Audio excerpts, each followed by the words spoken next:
राधे राधे दोस्तों। सभी को जय श्री कृष्णा। सभी को राम राम दोस्तों। आप सभी का हमारी जो राजस्थान इतिहास की क्लास है, इस राजस्थान इतिहास की क्लास में आपका स्वागत है दोस्तों। ये क्लास राजस्थान की सभी प्रतियोगिता परीक्षा को ध्यान में रखते हुए बनाई गई है। तो आप इस क्लास को जरूर देखें दोस्तों, आपको कुछ ना कुछ नया ही सीखने को मिलेगा दोस्तों। ठीक है। आज हम जो हमारी क्लास के बारे में हम बात करेंगे कि हम आज पढ़ेंगे क्या। तो दोस्तों आज हम पढ़ेंगे वागड़ के या फिर दोस्तों डूंगरपुर के गुहिल के बारे में पढ़ना शुरू करेंगे। और इसके बारे में हम सामान्य परिचय पढ़ेंगे कि जो वागड़ है यहाँ पर गुहिल वंश की नींव कैसे रखी गई है, इसके बारे में हम जानकारी लेंगे दोस्तों। आज का जो हमारी क्लास है ये पार्ट 1 है दोस्तों। अब ये कितने भागों में चलती है दोस्तों, ये हमारे ऊपर निर्भर करेगी कि हम पढ़ते कैसे हैं दोस्तों। ठीक है। ये जो हमारी क्लास है दोस्तों, ये महत्वपूर्ण तो जीरो से सीकर तक ले जाने का काम करेगी। आपको परीक्षा कोई सी भी हो, लेकिन प्रश्न हमारी क्लास से बाहर नहीं जाएगा, मतलब नहीं जाएगा। कुछ भी हो जाए, प्रश्न अपनी क्लास से बाहर नहीं जाएगा। और ध्यान रखना दोस्तों, विशेषतः हमने ये क्लास किसके लिए बना रहे हैं। विशेषतः ये क्लास जो है, एक तो ग्रेड 3 दोस्तों जो शिक्षक भर्ती आने वाली है उसके लिए, एक चतुर्थ श्रेणी जो आ चुकी है दोस्तों, कितने 52,000 पोस्टों पर आ चुकी है दोस्तों, ध्यान रखना। और एक सीईटी ये दिसंबर 2025 के अंदर होने वाली है, तो आप इसके बारे में थोड़ा सा ध्यान रखना। ठीक है दोस्तों। अब हम हमारी क्लास को शुरू करते हैं। और दोस्तों क्लास पसंद आए तो क्लास को दोस्तों क्या करना है, लाइक जरूर करना है। और चैनल पर पहली बार हो दोस्तों तो चैनल को सब्सक्राइब जरूर कर देना। क्या कर देना, सब्सक्राइब जरूर कर देना। और कमेंट बॉक्स के अंदर अच्छा सा एक कमेंट जरूर छोड़ देना दोस्तों। अब हम शुरू करते हैं हमारी आज की क्लास दोस्तों। दोस्तों हमारी जो क्लास है वो है वागड़ के गुहिल या डूंगरपुर के गुहिल दोस्तों। वागड़ के गुहिल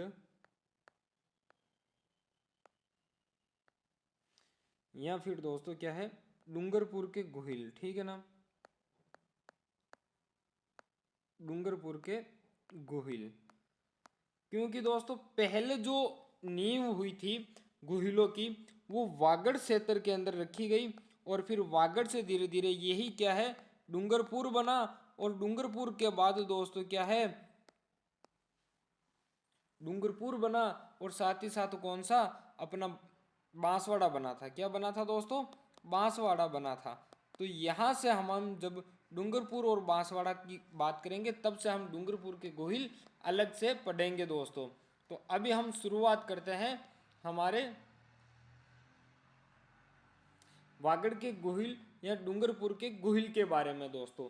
तो इस वागड़ शब्द के बारे में हल्का सा मैं आपको जानकारी दे देता हूँ कि वागड़ किसे कहा जाता है दोस्तों। तो आपको पता होगा कि हमारा जो राजस्थान है, इस राजस्थान के दक्षिण भाग के अंदर, कहाँ पर दोस्तों, जो राजस्थान का दक्षिण भाग है, इस दक्षिण भाग के अंदर, अब मैं आपको थोड़ा सा राजस्थान का मैप समझाने की कोशिश करूंगा दोस्तों। ये अपना ऐसा राजस्थान मान लेना। ठीक है, थोड़ा सा सही बना देता हूँ, बाकी आप कहोगे कि ये क्या बना दिया सर जी ने। ठीक है, थोड़ा सा सही बना देता हूँ, फिर भी नहीं बन रहा है, कोई बात नहीं, समझ लेना। ये राजस्थान है दोस्तों। ठीक है। और ये जो दक्षिण भाग है, इस दक्षिण भाग को वागड़ कहा जाता है। क्या कहा जाता है, वागड़ कहा जाता है। अब इस वागड़ के अंदर दोस्तों ध्यान रखना, राजस्थान के दक्षिण भाग में क्या है दोस्तों, एक तो बांसवाड़ा आता है। क्या आता है, बांसवाड़ा आता है। ठीक है ना, राजस्थान के दक्षिणी भाग में बांसवाड़ा,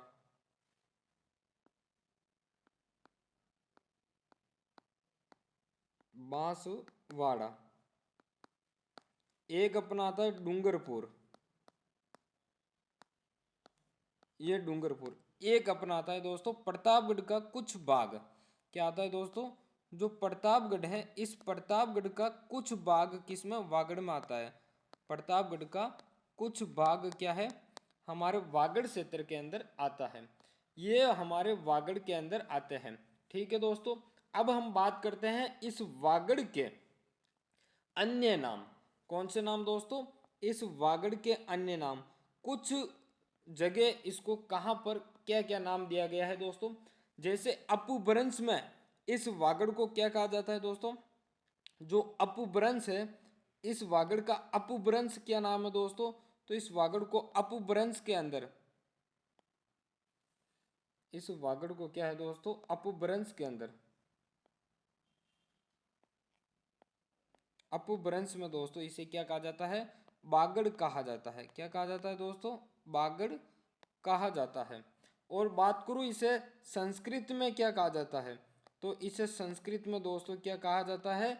इसे कहा जाता है वागवर। क्या कहा जाता है दोस्तों? संस्कृत में इसे वागवर कहा जाता है। क्या कहा जाता है? वागवर कहा जाता है। और प्राकृत के अंदर इसे क्या कहा जाता है दोस्तों? तो प्राकृत के अंदर इसे कहा जाता है वग्गड़। क्या कहा जाता है दोस्तों? वग्गड़ कहा जाता है। क्या कहा जाता है दोस्तों? वग्गड़। वागड़ के बारे में हमने जाना कि वागड़ क्या है, तो राजस्थान के दक्षिणी भाग बांसवाड़ा, डूंगरपुर, प्रतापगढ़ के कुछ भाग को कहते हैं। कुछ भाग को क्या है?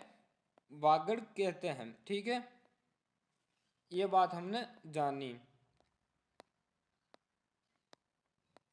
कहते हैं। ठीक है, इस वागड़ के अन्य नाम की बात करूं तो अन्य नाम कौन कौन से हो गए दोस्तों? अन्य नाम हो गए, अपभ्रंश के अंदर तो इसे वागड़ कहा जाता है, संस्कृत में इसे वागवर कहा जाता है, प्राकृत में इसे वगड़ कहा जाता है दोस्तों। ये तो होगी इतनी सी बात। अब हम बात करते हैं कि इस वागड़ के अंदर गुहिलों की नींव कैसे रखी गई है। ये जो वागड़ है दोस्तों, इस वागड़ के अंदर, इस वागड़ के अंदर गुहिलों की नींव कैसे रखी गई है, इसके बारे में बात करते हैं। गुहिलों की नींव कैसे रखी गई है, इसके बारे में हम बात करते हैं। ठीक है दोस्तों, तो हम बात करते हैं दोस्तों, एक शासक था मेवाड़ का, जिसका नाम था दोस्तों सामंत सिंह। एक शासक था दोस्तों मेवाड़ का, मेवाड़ का। और एक शासक था दोस्तों नाडोल का। कहाँ का? नाडोल का शासक था। ठीक है दोस्तों, ये नाडोल का शासक कौन था? तो नाडोल का शासक था दोस्तों कीर्तिपाल। नाडोल के शासक का नाम था कीर्तिपाल, जिसे हम प्यार से कीतु भी कहते थे। क्या कहते थे दोस्तों? कीतु भी कहते थे। ठीक है ना, प्यार से हम इसे कीतु भी कहते थे। हो गया। और इधर मेवाड़ के जो शासक थे उनका नाम था सामंत सिंह। क्या नाम था? सामंत सिंह था।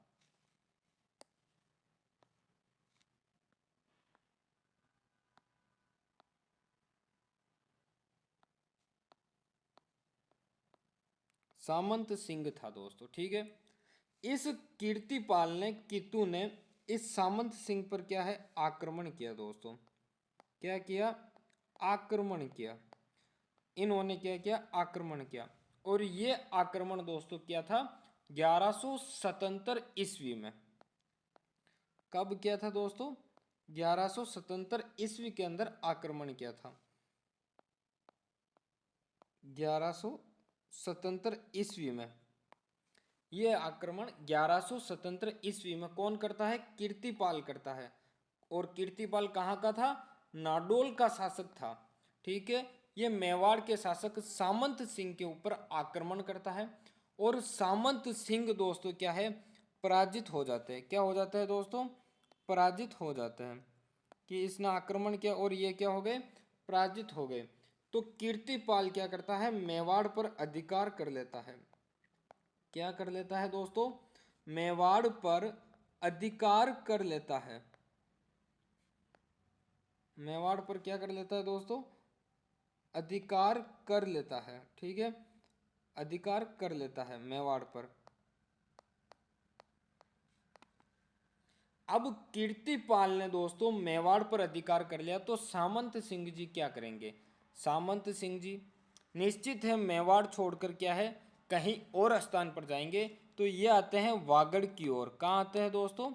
वागड़ की ओर आते हैं। अब वागड़ की ओर आएंगे तो क्या होता है ये हम देखते हैं कि सामंत सिंह जी वागड़ की ओर आते हैं। तो सामंत सिंह जी क्या करते हैं दोस्तों, देखना, ये तो रहे सामंत सिंह जी, सामंत सिंह दोस्तों, ठीक है। ये है वागड़ क्षेत्र, ये क्या है दोस्तों? वागड़ क्षेत्र है। इस वागड़ क्षेत्र के अंदर एक चोरसीमल नाम का शासक रहता था दोस्तों। कौन रहता था? चोरसीमल नाम का एक शासक रहता था। चोरसीमल नाम का एक क्या है शासक रहता था। ये सामंत सिंह जी क्या करते हैं, इस चोरसीमल पर आक्रमण करते हैं। क्या करते हैं दोस्तों? आक्रमण करते हैं। अब चोरसीमल पर आक्रमण किया और चोरसीमल क्या है हार जाता है। क्या होता है दोस्तों? ये चोरसीमल हार जाता है। अब जब चोरसीमल हार जाता है, सामंत सिंह जी ने क्या है आक्रमण किया था। सामंत सिंह जी दोस्तों क्या है इस चोरसीमल पर आक्रमण किया। क्या किया? आक्रमण किया। और आक्रमण करने पर चोरसीमल हार जाता है। इनके बीच में छोटा मोटा युद्ध होता है। उस युद्ध के दौरान चोरसीमल जी हार जाते हैं। जब चोरसीमल जी हार जाते हैं तो सामंत सिंह जी दोस्तों क्या है इस वागड़ पर अपना अधिकार कर लेते हैं। क्या कर लेते हैं? इस पर अपना अधिकार कर लेते हैं। क्या कर लेते हैं? इस वागड़ के ऊपर अपना अधिकार कर लेते हैं। यानी कि ये जो वागड़ क्षेत्र है, इस वागड़ क्षेत्र के ऊपर दोस्तों गुहिलों की नींव यहाँ से रखी गई है। क्या रखी गई है? गुहिलों की नींव रखी गई है। और गुहिलों की नींव रखने वाले जो व्यक्ति है वो कौन है? सामंत सिंह जी है। कौन है दोस्तों? सामंत सिंह जी है। ये बात हो गई। अब मैं आपको छोटे मोटे 3 बिंदु बता देता हूं कि वागड़ के अंदर गुहिल वंश की स्थापना कब हुई दोस्तों, इसके संस्थापक कौन है और राजधानी क्या रखी दोस्तों। छोटे से 3 बिंदु है दोस्तों, बता देता हूं आपको, फिर अपन आगे बढ़ते हैं। ठीक है दोस्तों। तो दोस्तों देखना कि जो वागड़ है, इस वागड़ के अंदर कहाँ पर? वागड़ के अंदर, वागड़ में गुहिल वंश की स्थापना, वागड़ में दोस्तों जो गुहिल वंश है, इस गुहिल वंश की स्थापना, गुहिल वंश की स्थापना, गुहिल वंश की क्या है स्थापना। यह स्थापना कब हुई दोस्तों? तो ये जो स्थापना है 1178 ईस्वी के अंदर हुई थी। कब हुई दोस्तों? 1178 ईस्वी के अंदर हुई थी। संस्थापक की बात करूं दोस्तों तो संस्थापक कौन है? अभी आपको मैंने बताया कि संस्थापक कौन है दोस्तों, मुझे बताने की जरूरत नहीं पड़नी चाहिए। कमेंट बॉक्स के अंदर कमेंट करो कि संस्थापक कौन है। तो संस्थापक है दोस्तों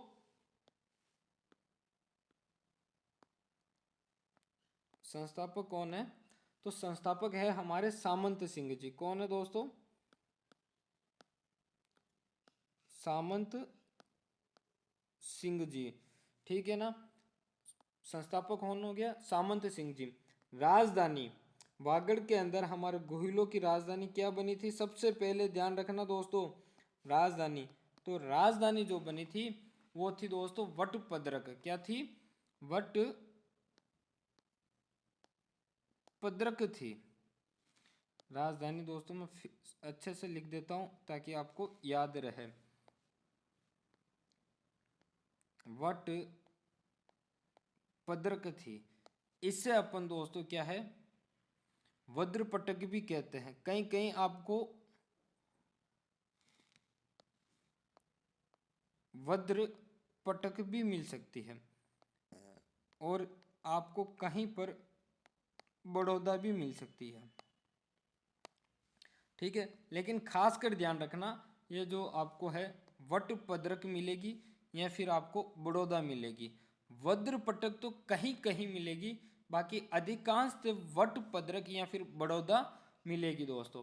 ये तो हमारी क्या है छोटी जो जानकारी थी गुहिल वंश को लेकर वो हमने देखा कि वागड़ में जो गुहिल वंश है, इस गुहिल वंश की स्थापना 1178 ईस्वी के अंदर हुई थी और इसके जो संस्थापक थे वो थे दोस्तों सामंत सिंह जी। और इसकी जो राजधानी है वो है वटपद्रक और वज्रपटक दोस्तों, जिसे हम बड़ौदा भी कहते हैं। यह तो क्या है, हमारी राजधानी हुई थी दोस्तों। अब हम आगे बात करें तो इस राजधानी के बाद क्या क्या घटना होती है हमारे इस वागड़ या डूंगरपुर के अंदर दोस्तों। आगे बात करो, आपको समझाऊं दोस्तों छोटे से शब्दों में, तो कम समय में मैं ज़्यादा समझाने का काम करूंगा दोस्तों। आप नोट्स ऐसे ही उतार सकते हो दोस्तों, मैं परीक्षा के अंदर जो प्रश्न पूछे जाए उसके अनुसार ही समझा रहा हूं दोस्तों। एक थे गुजरात के शासक सोलंकी भीमदेव द्वितीय दोस्तों। मैं आपको अब थोड़ा सा और अच्छे से समझाने का प्रयास करता हूं दोस्तों। एक थे कौन, गुजरात के शासक, गुजरात के शासक दोस्तों कौन थे, सोलंकी भीमदेव द्वितीय, सोलंकी भीमदेव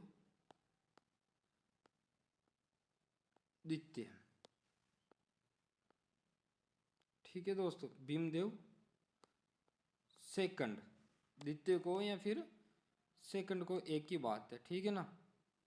ये थे, इनको बोला भीम भी कहा जाता था। क्या कहा जाता था दोस्तों, इनको बोला भीम भी कहा जाता था, बोला भीम भी कहा जाता था, ठीक है।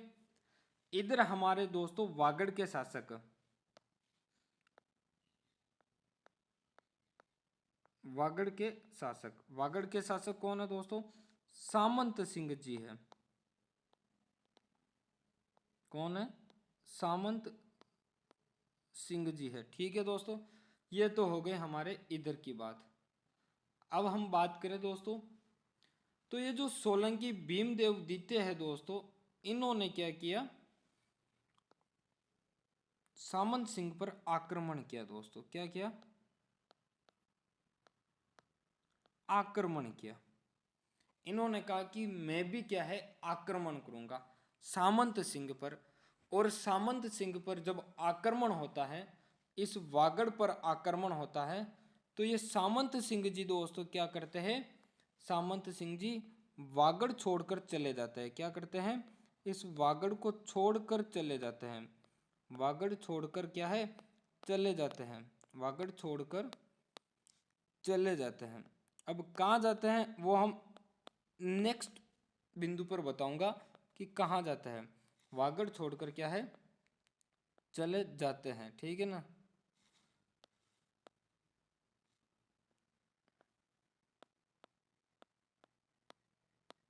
चले जाते हैं, ठीक है, बात करते हैं। तो अब सामंत सिंह जी वागड़ छोड़कर चले गए, तो इस वागड़ पर किसी का अधिकार रहा होगा। यह अधिकार अब किसका हो गया, इसका हो गया, सोलंकी भीमदेव का अधिकार हो गया। तो अब ये क्या करते हैं, इसका जब अधिकार होता है तो ये क्या करता है, ये जो वागड़ है, ये वागड़ दोस्तों हमारे गुहिल वंश विजयपाल को दे देते हैं। एक गुहिल वंशीय शासक हुआ था, कोई गुहिल वंशीय, गुहिल वंशीय शासक था विजयपाल। उस विजयपाल को क्या है, इस गुहिल शासक विजयपाल को, विजयपाल को क्या है, बड़ौदा, जो हमारी वागड़ की राजधानी है वो बड़ौदा क्या है, शासन करने के लिए प्रदान कर देते हैं, ठीक है। बड़ौदा क्या है, इनको सौंप देते हैं। कौन सौंपता है बड़ौदा दोस्तों, ये सोलंकी भीमदेव द्वितीय इसको सौंप देता है। क्या करता है,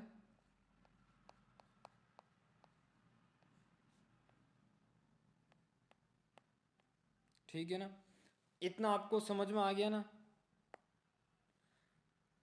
अब आ गया ना समझ में कि गुहिल वंशीय शासक विजयपाल को क्या है, बड़ौदा सौंप देता है। अब बड़ौदा कौन सौंपता है दोस्तों, बड़ौदा सौंपने वाला है बोला भीमदेव द्वितीय। कौन है, बोला भीमदेव द्वितीय गुजरात का शासक था दोस्तों। समझ में आ गया ना? यहाँ तक कमेंट बॉक्स के अंदर कमेंट करो कि हाँ सर जी हमें समझ में आ गया है। अब हम सामंत सिंह जी को अंतिम बिंदु पर ले जाते हैं दोस्तों, तो आपको समझ में आएगा कि सामंत सिंह जी कहाँ गए थे दोस्तों। तो सामंत सिंह जी हमारे वागड़ से निकलकर अपने ससुराल पक्ष की ओर चले गए थे अजमेर। कहाँ पर? अजमेर दोस्तों, ठीक है। अब हम बात करते हैं, एक तराइन का युद्ध हुआ था दोस्तों। कौन सा युद्ध हुआ था? तराइन का युद्ध हुआ था। तराइन का युद्ध हुआ था दोस्तों।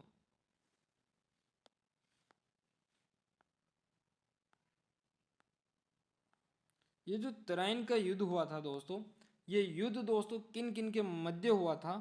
तो ये हुआ था एक तो पृथ्वीराज चौहान। पृथ्वीराज चौहान, जिसे हम पृथ्वीराज चौहान या फिर हम शॉर्टकट में क्या है, पीसी थर्ड कहते हैं। और दूसरी तरफ था गौरी, मोहम्मद गौरी था दोस्तों। कौन था? गौरी था। इनके मध्य क्या है, ये युद्ध हुआ था। और इस पृथ्वीराज चौहान के दोस्तों सहयोगी, वागड़ के सहयोगी कौन थे?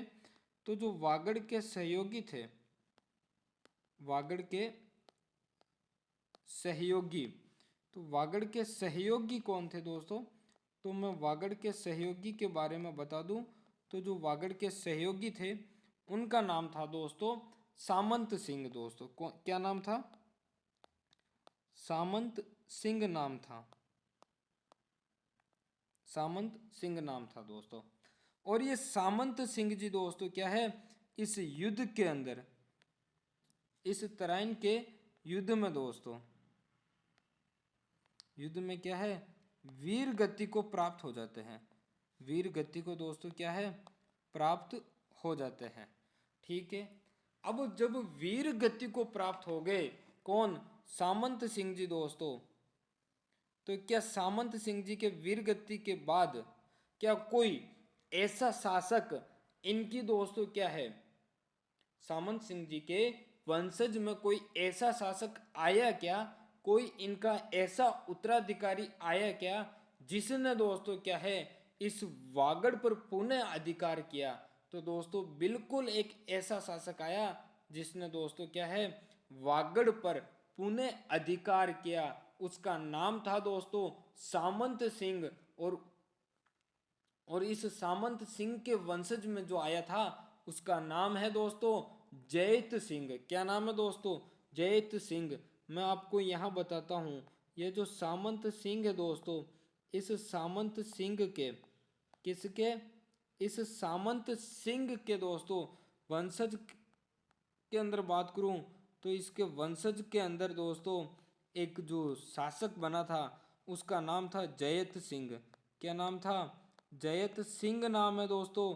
और ये जो जयत सिंह है इसने दोस्तों क्या किया, जो है वागड़ पर पुनः अधिकार किया था। क्या किया था दोस्तों? वागड़ पर पुनः अधिकार किया था। पुनः अधिकार किया था दोस्तों। क्या किया था? पुनः अधिकार किया था। अब ये पुनः अधिकार कब किया दोस्तों? तो इन्होंने जो अधिकार किया था वो 13वीं शताब्दी के प्रारंभ में किया था। कब किया था? जो 13वीं शताब्दी है उसके प्रारंभ में किया था। 13वीं शताब्दी के प्रारंभ में अधिकार किया था दोस्तों। यानी कि सामंत सिंह जी के बाद इनके वंशज में जयत सिंह जी आए जिन्होंने वागड़ पर पुनः अधिकार किया। और कब किया? तो 13वीं शताब्दी के प्रारंभ में अधिकार किया था दोस्तों। अब मैं छोटे मोटे 2 या 3 बिंदु बताकर अपनी आज की क्लास को विराम दूंगा दोस्तों। उससे पहले आपको ये क्लास पसंद आई हो दोस्तों तो कान्हा एजुकेशन चैनल को दोस्तों क्या करना है, सब्सक्राइब कर देना है अगर आप सब्सक्राइब नहीं किया है दोस्तों तो। और चैनल पर पहली बार हो दोस्तों तो सब्सक्राइब करते हुए क्लास को दोस्तों क्या है लाइक जरूर करना। क्या करना? लाइक जरूर करना दोस्तों, ठीक है ना। आगे मैं बढ़ता हूँ। जयित सिंह जी के दोस्तों उत्तराधिकारी बने थे, और उनके भी उत्तराधिकारी मैं बताता हूं। तो यह है अपने जयित सिंह, जयित सिंह, ठीक है। इनके मैं उत्तराधिकारी की बात करूं,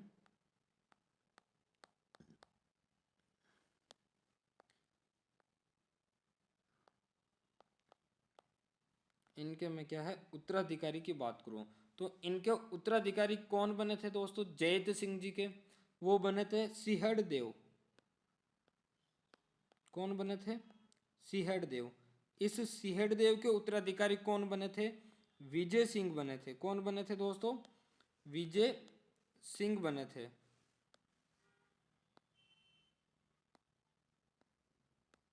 कौन बने थे? विजय सिंह बने थे। और इस विजय सिंह के जो उत्तराधिकारी बने थे वो कौन बने थे दोस्तों? तो बने थे देवपाल। कौन बने थे? देवपाल बने थे दोस्तों। कौन बने थे? देवपाल।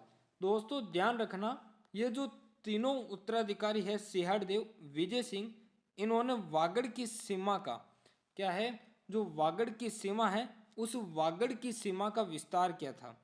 क्या किया था दोस्तों? जो वागड़ की सीमा है इस वागड़ की सीमा का क्या है, विस्तार किया था। वागड़ की सीमा का विस्तार किया था, इतना आप ध्यान रखोगे।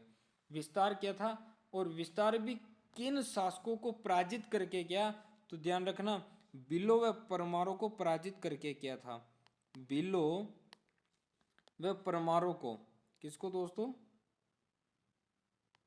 बिलो व परमारों को पराजित करके, बिलो व परमारों को पराजित करके किया था। परमारों को पराजित करके किया, ठीक है ना, इतना आप ध्यान रखोगे, पराजित करके किया।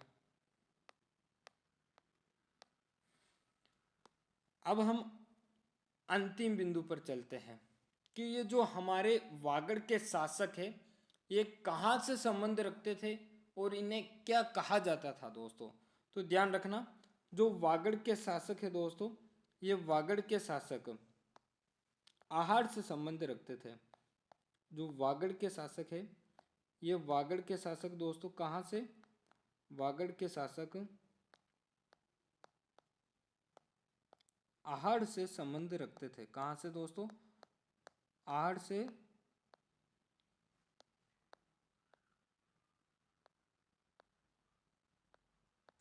संबंध रखते थे,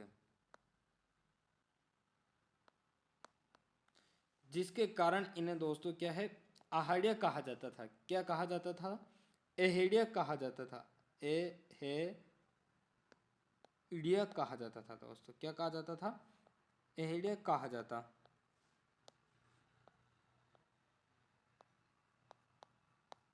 ठीक है दोस्तों, अगला बिंदु ध्यान जो रखना है वो बिंदु ध्यान रखना है दोस्तों अपने को, और वो है कि वागड़ के शासक ने रावल व महारावल की क्या है उपाधि धारण की थी। सबसे मोटा बिंदु यही ध्यान रखना आपको दोस्तों कि वागड़ के शासक, वागड़ के शासक कौन दोस्तों? वागड़ के शासक रावल व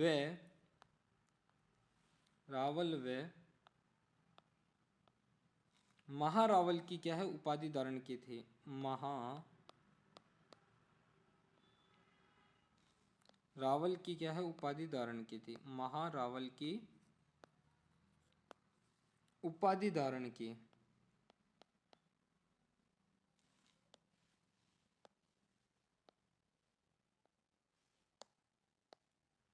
महारावल की क्या है दोस्तों उपाधि धारण की।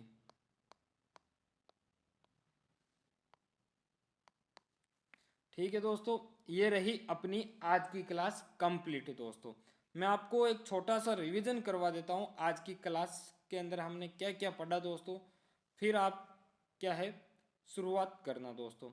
आज की क्लास का मैं हल्का सा रिवीजन करवाता हूँ कि हमने राजस्थान के इतिहास के बारे में कहा कि हम यहाँ से पढ़ेंगे दोस्तों, ठीक है। फिर हमने कहा कि हमारे डूंगरपुर और वागड़ के गोहिलों का सामान्य परिचय है इस क्लास के अंदर दोस्तों। पार्ट 1 नाम दिया था हमने, और विशेष थे ग्रेड 3 शिक्षक चतुर्थ श्रेणी CET के बारे में हमने बात की थी दोस्तों। हमने यहाँ से क्लास शुरू की थी कि जो वागड़ या डूंगरपुर के गोहिल है, ये दोस्तों कहाँ नींव रखी थी, वागड़ के अंदर किसने नींव रखी थी, यहाँ से हम शुरू करते हैं। और हमारी जो क्लास का टॉपिक था और हमारी जो आज की क्लास थी वो वागड़ के गोहिल या डूंगरपुर के गोहिल से शुरू होती है। तो हमारा जो वागड़ है, इस वागड़ के अंदर दोस्तों राजस्थान के दक्षिण भाग बांसवाड़ा, डूंगरपुर, प्रतापगढ़ के कुछ भाग को क्या है, वागड़ कहा जाता है। और वागड़ के अन्य नाम की बात करूं तो अपभ्रंश में वागड़, संस्कृत में वागवर, प्राकृत में वगड़ कहा जाता है दोस्तों। ठीक है, अगले बिंदु पर हम बात करें तो वागड़ के अंदर गोहिलों की नींव किसने रखी, इसके बारे में बात करूं दोस्तों तो थोड़ा सा समझाता हूं कि नींव कैसे पड़ी थी। तो एक नाडोल का शासक था कीर्तिपाल। इस कीर्तिपाल ने दोस्तों क्या है, मेवाड़ के शासक सामंत सिंह पर आक्रमण करता है, और यह आक्रमण 1177 ईस्वी में होता है। इस आक्रमण के दौरान सामंत सिंह पराजित होकर क्या है, वागड़ की ओर प्रस्थान करता है, और मेवाड़ पर अधिकार कौन, कीर्तिपाल कर लेता है दोस्तों। जब कीर्तिपाल क्या है मेवाड़ पर अधिकार करता है, सामंत सिंह जी वागड़ की ओर आते हैं। तो सामंत सिंह जी दोस्तों क्या करते हैं, वागड़ के एक शासक चोरसीमल को दोस्तों क्या है पराजित कर देते हैं, और चोरसीमल हार जाता है। चोरसीमल पर क्या है आक्रमण करते हैं, और इस वागड़ के ऊपर सामंत सिंह जी का क्या है अधिकार हो जाता है, और यहीं से क्या है गोहिलों की नींव वागड़ के अंदर पड़ जाती है दोस्तों। तो यहाँ पर मैंने आपको 3 बिंदु बताए कि वागड़ में गोहिल वंश की स्थापना 1178 ईस्वी में हुई। संस्थापक कौन थे, सामंत सिंह थे। राजधानी क्या रखी गई, तो वटपद्रक रखी गई। इससे कभी कभी वज्रपटक भी लिखा हुआ मिलता है, बाकी बड़ौदा आपको मिलेगा जरूर परीक्षा के अंदर। आगे हम बात करें दोस्तों तो एक गुजरात के शासक थे, उनका नाम था सोलंकी भीमदेव द्वितीय या बोला भीम था दोस्तों। इन्होंने क्या किया, जो वागड़ के सामंत सिंह है उन पर आक्रमण करता है, और आक्रमण करता है तो सामंत सिंह जी क्या करते हैं, वागड़ छोड़कर वागड़ से चले जाते हैं, वागड़ से निष्कासित हो जाते हैं दोस्तों। वागड़ से क्या है, वागड़ छोड़ने पर इनको मजबूर कर देते हैं, और इस वागड़ के ऊपर अधिकार कौन कर लेता है, बोला भीम या सोलंकी भीमदेव सेकंड कर लेता है, गुजरात का शासन। ये क्या करता है, एक गोहिल वंशी विजयपाल नाम का व्यक्ति था, उससे क्या है बड़ौदा सौंप देता है। क्या करता है, उसे बड़ौदा सौंप देता है। ठीक है, अब दोस्तों एक युद्ध होता है तराइन का युद्ध। इसके बाद जब तराइन का युद्ध होता है तो ये युद्ध पृथ्वीराज चौहान तृतीय के मध्य और मोहम्मद बिन गौरी के मध्य युद्ध होता है। इस युद्ध के अंदर पृथ्वीराज चौहान थर्ड के जो सहयोगी थे वो थे वागड़ के सहयोगी सामंत सिंह जी थे, और सामंत सिंह जी इस युद्ध के अंदर क्या है दोस्तों, वीर गति को प्राप्त होते हैं। क्या होते हैं, इस युद्ध में सामंत सिंह जी के वीर गति के प्राप्त होते हैं दोस्तों। सामंत सिंह जी के अंदर बात करूं दोस्तों तो सामंत सिंह जी के एक वंशज हुए थे, उन वंशज का जो नाम आता है जयत सिंह नाम आता है, और ये जयत सिंह जी दोस्तों क्या है वागड़ पर पुनः अधिकार करते हैं, और ये अधिकार 13वीं शताब्दी के प्रारंभ में करते हैं दोस्तों। आगे बात करूं तो जयत सिंह, और ये जो जयत सिंह है इसके उत्तराधिकारी के बारे में बात करूं तो सिंहड़देव आता है, विजय सिंह आता है, देवपाल आता है। ये तीनों मिलकर दोस्तों क्या है वागड़ की सीमा का विस्तार करते रहते हैं। भीलों व परमारों को पराजित करके क्या है वागड़ की सीमा का विस्तार करते रहते हैं दोस्तों। आगे बात करूं तो वागड़ के जो शासक हैं, वागड़ के शासक कहाँ से, आहड़ से संबंध रखते हैं, इसलिए इन्हें एहेड़िया कहा जाता है दोस्तों। और वागड़ के शासक ने रावल व महारावल की क्या है उपाधि धारण की थी दोस्तों। अपनी क्लास को आज यहीं विराम देते हैं। कल हम दोस्तों जो डूंगरपुर है, जो वागड़ है, यहाँ के शासकों के बारे में हम जानकारी लेंगे कि कौन कौन शासक हुए थे और इन शासकों का शासन काल क्या रहा था दोस्तों। ठीक है, धन्यवाद आप सभी का कान्हा एजुकेशन से जुड़ने के लिए दोस्तों। कान्हा एजुकेशन को सपोर्ट दो। कान्हा एजुकेशन आपके लिए क्या है राजस्थान इतिहास विषय को खोल कर रख देगा दोस्तों। ठीक है, धन्यवाद, जय हिंद दोस्तों।